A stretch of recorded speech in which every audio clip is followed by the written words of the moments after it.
Welcome, everyone. This is part of our fantastic series on the psychology of wellness, and I am excited today to be joined by one of my colleagues, a social psychologist, Nick Epley. We're going to be talking today about miswanting social connection. Just to kind of quickly introduce Dr. Epley, he is the John Templeton Keller Professor of Behavioral Science and Neubauer Faculty Fellow at the University of Chicago Booth School of Business. Nick has done super cool studies on social cognition, perspective taking, our intuitive human judgments, when those judgments go awry. And his work has been featured on way too many cool spots to tell you about. He's been in the Wall Street Journal, on CNN, Wired, and NPR. And most exciting for you guys is that he's also the author of Mindwise, How We Understand What Others Think, Believe, Feel, and Want, which is a fantastic book that talks about all his awesome stuff. Nick, thank you for joining us today here in our course.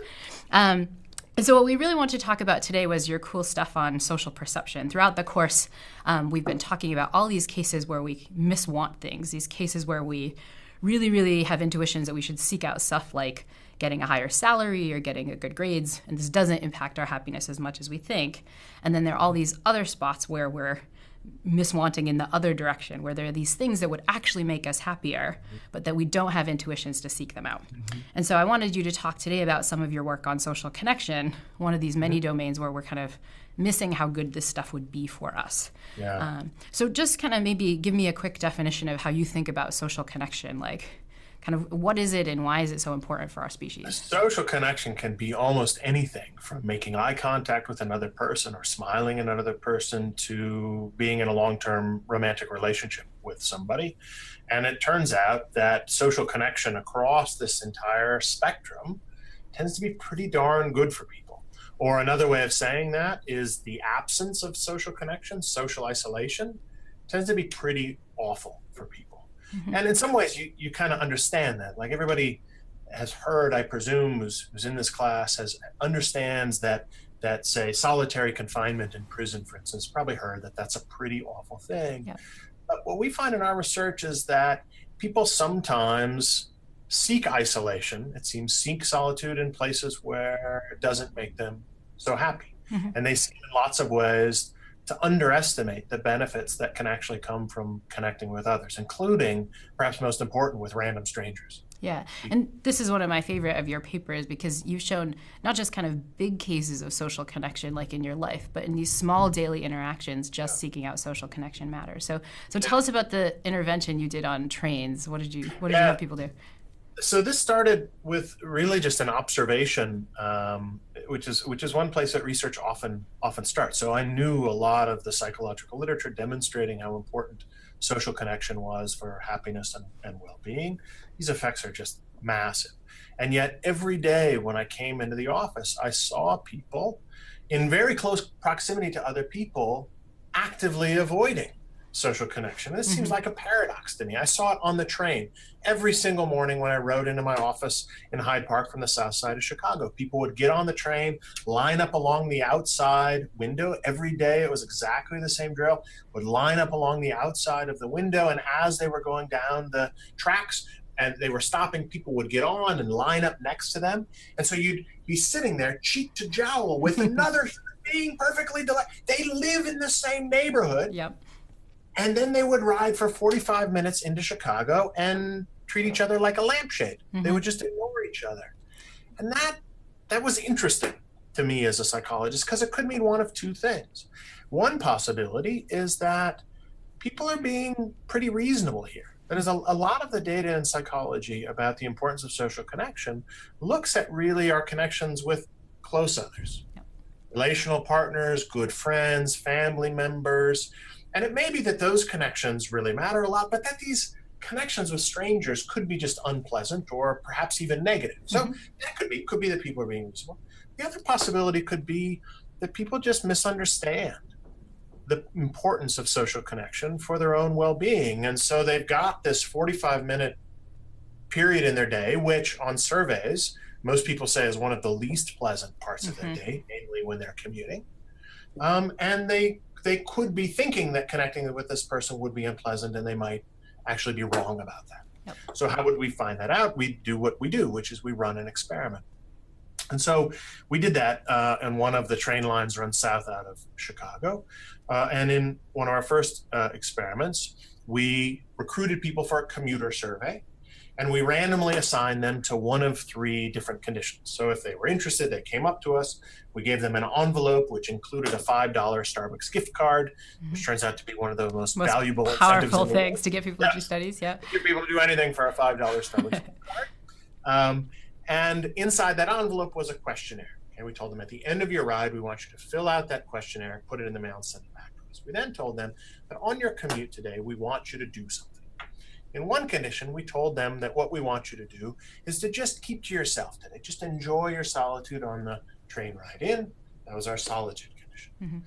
Another condition was our control condition. We told them just to do whatever you normally do on the ride in today, which is normally keep to yourself and sit alone, or sit by yourself at least.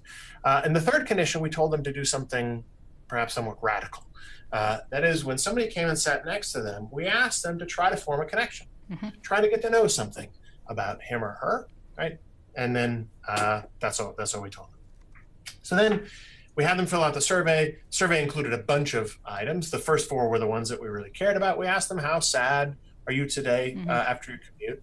How happy are you? How pleasant was your commute compared to normal? So those are three questions. We also asked them how productive your commute was. We didn't get any differences across conditions in productivity, so I won't mention that right now. But we averaged these first three together, and we found something interesting. So remember, one possibility could be that connecting with a stranger kind of stinks. It's unpleasant. We actually didn't find that at all. What we found were that people in the connection condition were actually reporting the most positive experience, and people in the solitude condition were reporting the least positive experience. So just like we see over and over again in experiments, connecting with another person was pleasant. It improved your well-being, it improved your mood. So the question is, why don't people do it? Well, to test that, to study that, we have to run a second experiment to test this other possibility, which is that people might just misunderstand the consequences of social engagement.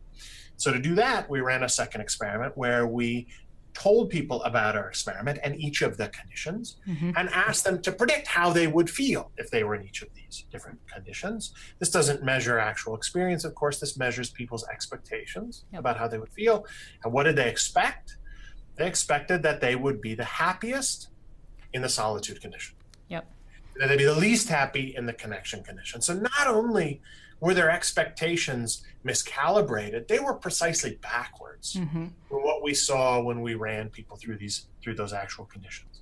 We've replicated this in lots of other places too, on cabs, leaving Midway Airport here in Chicago, on buses downtown, in a waiting room that we created in downtown Chicago. Connecting with strangers turns out to be surprisingly pleasant. That's great. And I love that you included the productivity condition, because like when I run the experiment in my head, or when I think about how I interact with people on a train or a plane, I'm thinking, oh, I got to get this grant done. I got to do this other stuff. But what you're finding is that people don't feel like they're any less productive when they spend time talking to a person. They did predict that they would be less productive. So we did see differences in predictions on productivity. They thought they would be less productive in the connection condition than in the solitude condition. But it turned out there was no differences. Now, to be fair, we don't quite know how to interpret that result. So one possibility could be that people don't get anything done on the train at all anyway. Right. And so you have all these plans to do all these things. It turns out you end up fiddling with your phone or really kind of wasting time. So that's one possibility. The other possibility, though, is that people may just reconstrue what it means to be productive. So if you sit down next to me on the train and I've got an important paper to write or something else to do, if we have a conversation that turns out to be really interesting, well, now that's been productive on the train, right? And so, we don't know exactly what's going on there, but we certainly didn't get what people expected in terms of productivity either. And that gets to another thing that people are kind of mispredicting specifically. They're mispredicting their own affect afterwards, but they also seem to be mispredicting the other person's affect, right? Because that's another reason I don't talk to people. Sometimes I think this person's going to think I'm annoying, or this person will think I'm weird. Or Absolutely. In fact, and that's the very mistake that we find leads people not to talk. So what we did in some other experiments, we try to understand why is it that people think this will be unpleasant. It turns out if you ask them to imagine having the conversation actually getting it started and getting going, they think it'll be pretty positive. They don't actually think it'll be negative. But what they think is that other people don't want to talk to them. Yeah. Right? So you sit down next to somebody who whips out their tool of disengagement and is fiddling around on their phone or their iPad or whatever, and you look at them and you infer, well, I guess they don't want to talk to me. Of course, you're doing the same thing. And so what we find is that people tend to systematically think that other people are less interested in talking to them than they are in talking to other people. And if you don't think another person would be interested, then you'd think it would be unpleasant. As far as we can tell, people are just wrong about that. And so I could see a couple of reasons why we have this misprediction, right? One is that we maybe more than ever have data that other people don't want to talk to us because other people are engaging on these devices and doing this stuff. Another is just we're just off about how important social connection is broadly. Just our minds just don't pick up on it. Do you have a sense of what's going on there? I think it's probably the latter. So I think it's been true for a very long time that people haven't connected very openly with strangers. And if anything in modern life, we're probably connecting more with strangers than ever before, at least in the long arc of human history. So Stanley Milgram of the obedience experiment fame, after he ran those experiments, got interested in some of these paradoxes of urban life. So why is it, for instance, that people in large urban centers often report feeling more lonely than people in rural environments? And he reported exactly the same norms on the trains in New York City as we find on the trains here in Chicago today. So I don't really think that there's something new about modern technology that's creating this disconnect. I think people really dramatically underestimate how important connection is, or perhaps underestimate how painful isolation can sometimes be. So consider another study by Danny Kahneman and Agnes Deaton, two psychologists and sociologists at Princeton. They did an analysis of about 500,000 people surveyed by Gallup, which looks at the effects of a bunch of different variables, factors on happiness and well-being. One is money, for instance. And so what they did was they calculated in their data set, what's the effect of a 4-fold increase in wealth, in income rather, not wealth, but income, on your happiness. This is going from the bottom quartile to the top quartile in their income measure. And they compared that against a bunch of other different variables that could also be correlated with happiness. One of them was, did you report feeling alone yesterday? The effect of that alone question, the effect of feeling alone on happiness was 7 times bigger than a 4-fold increase in income. It's crushing. I mean, it's a huge effect. And I think people just dramatically underestimate that. And so they miss like simple opportunities to feel happier. So consider another experiment we just ran, super simple study that we ran at a lab we have here in the Museum of Science and Industry, which is just over there from my office here in Chicago. We had people walk around a big waiting room. There's a huge lobby in the MSI here in Chicago. We had them assess how friendly people were at the museum today. We randomly assigned them to one of 2 conditions. In one condition, we asked them to assess how friendly people were by walking around, and when people are about 10 feet away, make eye contact with them, and when they're 5 feet away, smile at them.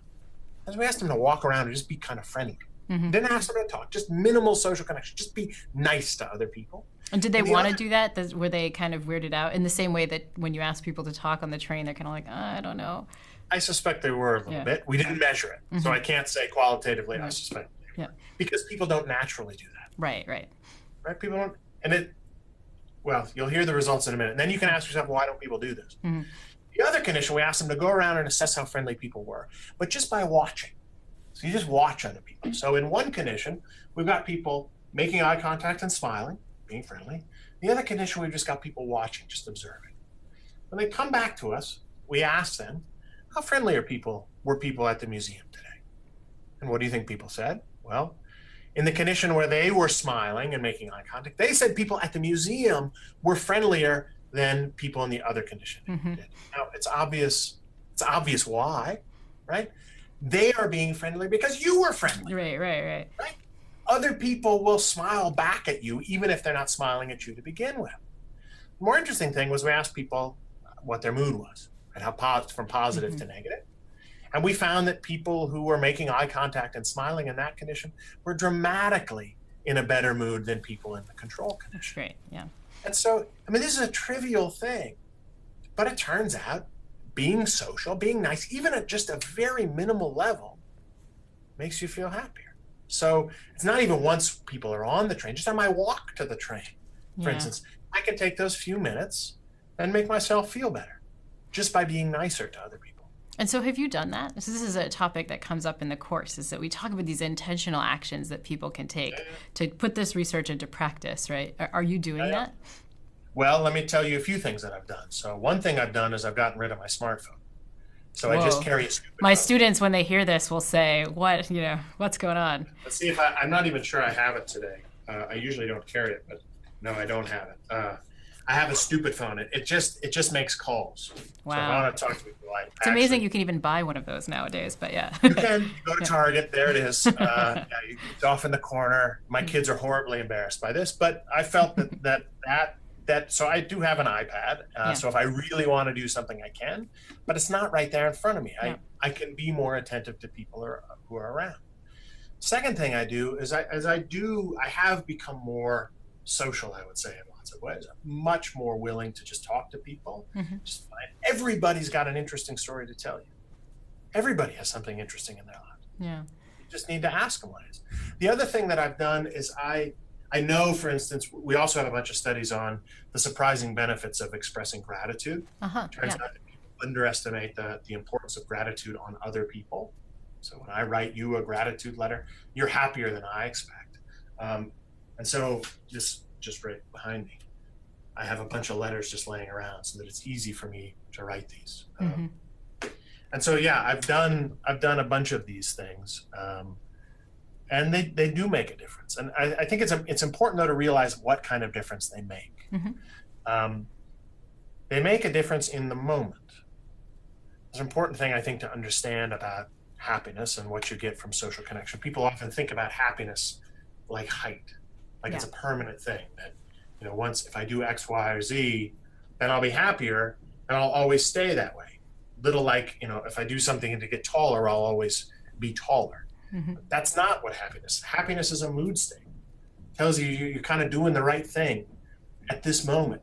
Being connected to others in a positive way throughout human history has been a good thing for us. It makes sense that we get that positive signal. But it's a mood, and moods don't last. Hmm. If you watch a good movie, you're not happy for the rest of your life. You're happy for a little while, Right. right? And so I think the way to think about these things and about happiness more generally, it's like a leaky tire. You just kind of got to keep pumping air into it to keep it inflated. So I try just in these little moments to do that. So yeah, this line of work, without question, is something that's led me to live my life differently. That's awesome. And as you think about kind of structures that we can put in place in institutions and in our daily lives and, in academics, are there ways that we can enhance social connection throughout these structures? In a class, I talk about this essay from a former Yale student who passed away. She has this essay on the opposite of loneliness.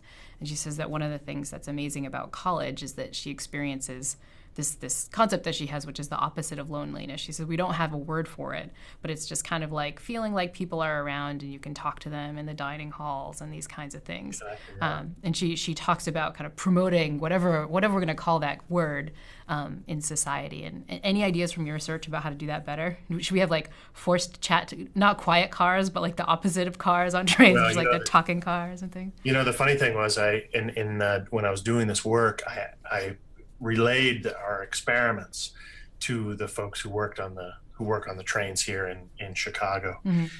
And this is the metro in Chicago. And the woman I was talking with was just a delightful person. She was fantastic. When I told her about the results of our experiment, she said, "Oh, Nick, I totally believe this. I totally understand this. Totally consistent with my experience. But you're not going to believe what we're going to do." So, what are you going to do? Well, she said, "We're about to roll out a policy." I said, "Okay, what's the policy?" She said, "We're going to start putting quiet cars on all of our train lines." Mm-hmm. I said, "Well, why are you doing that?" And she said, "Well, because we asked people what they wanted, and this is what they said they wanted." I said, "Really?" "Yeah, that's what our people said too." Mm-hmm. But turns out they were just wrong. And I asked her, "Have you ever tried the opposite? Have you ever had like a chatty car?" where people get together and to just, talk with each other, to just kind of unwind at the end of the day or something. She said, no, we've never had anything like that, but we did have something that was sort of similar, which were the bar cars that go out, went way out to the northwest suburbs in Chicago. And I said, well, do you have those anymore? She said, no. Why don't you have them? I asked. And she said, well, they were becoming something of a safety issue. I said, really? She said, yes, they were too crowded. No. So look, I think there are lots of different kinds of interventions like this that you can do. Some are small scale things. I really do think in this case that knowledge has power to it. That seeing these data, I think as soon as you think about it a little more carefully, you recognize the importance of this. So I think there's certainly knowledge is power in this case, but I also do think that there are other interventions that you could do. So one of the things, for instance, that we find is really important for a sense of social connection with another person is voice. So I don't think that these devices are necessarily awful, but it's not a technology that's necessarily tailored to creating a sense of social connection with others. Adding voice, I think, would be helpful. There are other places, psychologists and sociologists used to talk about human capital in neighborhoods, about the importance of building structures like playgrounds and things that would bring people together. Those are the other ways that you can do it, is by taking that kind of macro level approach. But I don't have as yet a magical way to make people feel more connected to each other. But it's nice to know that when you think about doing it in your own life, you can just do it. Like, you can just talk to people. It's not, you don't need like huge structures to do that, which is kind of cool. So, I mean, we also have adopted a few children. So we've adopted 2 children from Ethiopia, and we're in the process of adopting another from China right now. And, part of the reason for that made me feel more willing to do this was just knowing about how powerful these connections are on our own well-being. So it didn't feel ever like we were sacrificing in any way here. Our kids have enriched our lives so powerfully and so meaningfully. Once you understand the importance of social connection for happiness and well-being, I think there are lots of ways in which you can think about ways in your own life that you can connect with people more effectively and in deeper ways. Doesn't necessarily mean you have to increase the size of your family, but maybe it would. Or give up your smartphone. Although maybe for our students. Or give up your smartphone. That would be something extreme as that. That's right. Well, this is fantastic. Thank you so much, Dr. Epley. And again, for folks who are taking the course, do check out Nick's book, Mindwise, How We Understand What Others Think, Believe, and Feel and Want. Thanks, Nick, so much. Yeah, happy to.